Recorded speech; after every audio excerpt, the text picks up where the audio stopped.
On the 26th of March, 1997, a man named Nick Matsorkis drove to a house in a wealthy suburb of San Diego, California. He had been asked to check on a friend who wasn't returning calls. He knocked. No answer. He let himself in.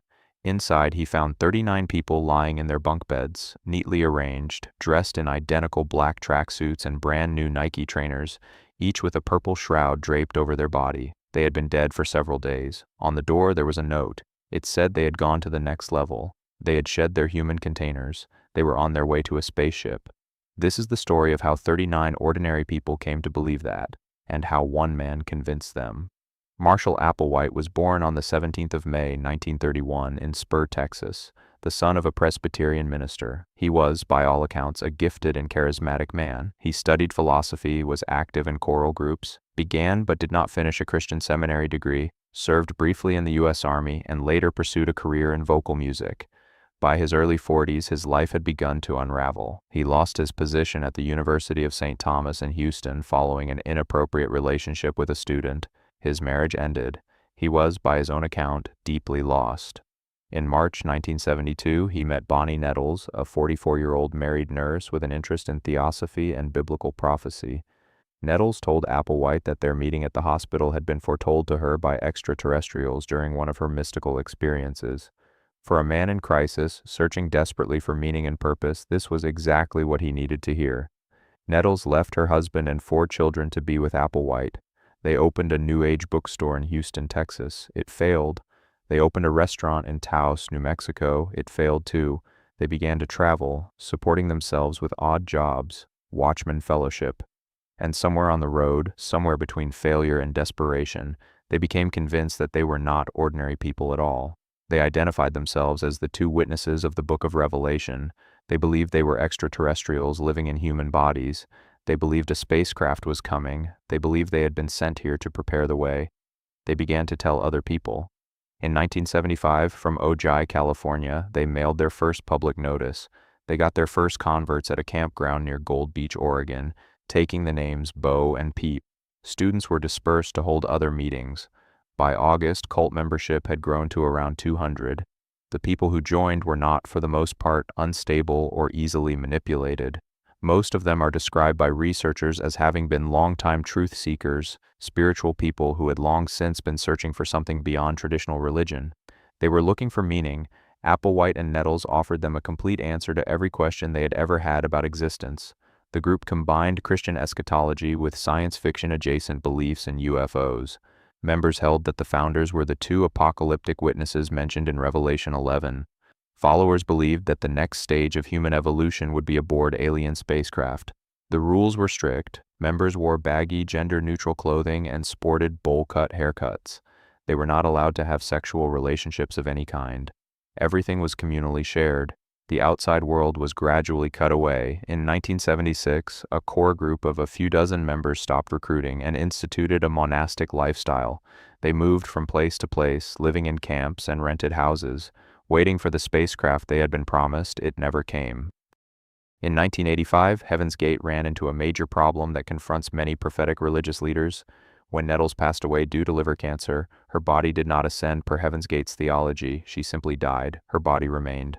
There was no spacecraft, there was no next level, there was just a woman who had died of cancer, leaving behind a belief system that had no explanation for what had just happened. For most movements, this is the moment of collapse. The prophecy fails, the followers leave, the whole thing quietly dissolves. Heaven's Gate survived because Applewhite heightened the distinction between the body and the soul in his theology. The body, he told his followers, was not the self, it was merely a container, a vehicle.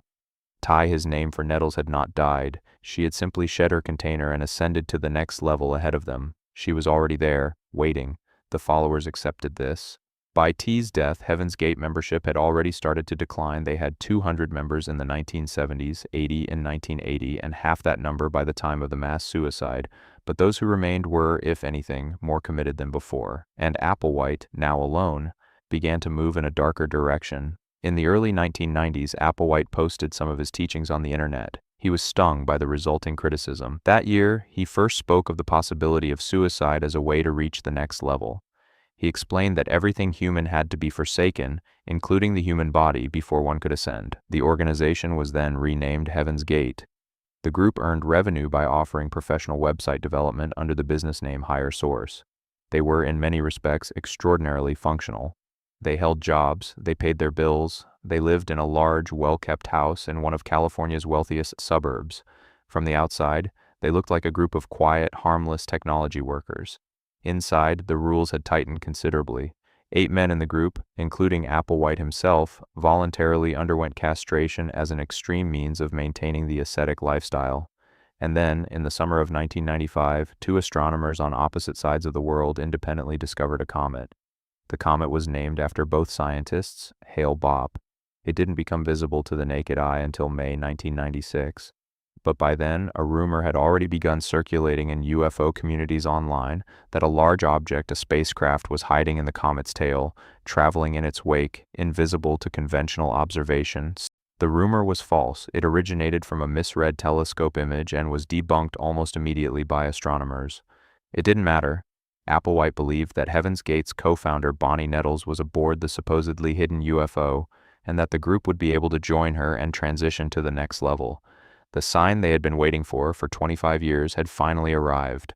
During March 19th and 20th, Marshall Applewhite taped himself in a video titled Dew's Final Exit, speaking of mass suicide and describing it as the only way to evacuate this Earth. Talking to you. And let me say that our mission here at this time is about to come to a close in the next few days. We came from distant space and even what some might call somewhat of another dimension, and we're about to return. Media members recorded farewell videos. They were calm, they were smiling, they said they were excited, they said they were finally going home.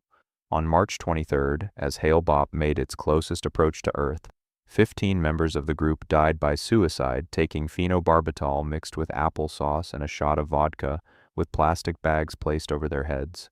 On March 24th, 15 more followed. On March 25th, the remaining 9 did the same, the last 2 disposing of the others' plastic bags before taking their own lives.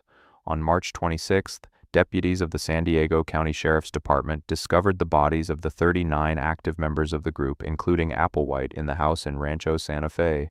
They were all wearing identical black tracksuits, brand new Nike trainers, a purple shroud over each body, $5 and a roll of quarters in each pocket. The group had always carried this, enough money to make a phone call or catch a bus, a habit from their years of traveling. They had packed their bags. They were ready for the journey. Just before the mass suicide, the group's website was updated with the message, Hale-Bopp brings closure to Heaven's Gate. Our 22 years of classroom here on planet Earth is finally coming to conclusion, graduation from the human evolutionary level.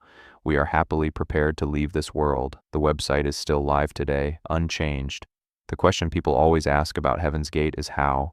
How does a person end up there? How do you follow someone to that point? The honest answer is that it happens slowly. It doesn't begin with spacecraft and purple shrouds. It begins with a search for meaning, a charismatic person who seems to have answers, a community that feels like belonging, rules that feel like purpose, and a gradual, almost imperceptible narrowing of the world until the only reality that exists is the one inside that house. 39 people went to sleep on the 22nd of March 1997, believing they were about to wake up somewhere else entirely. The spacecraft never came.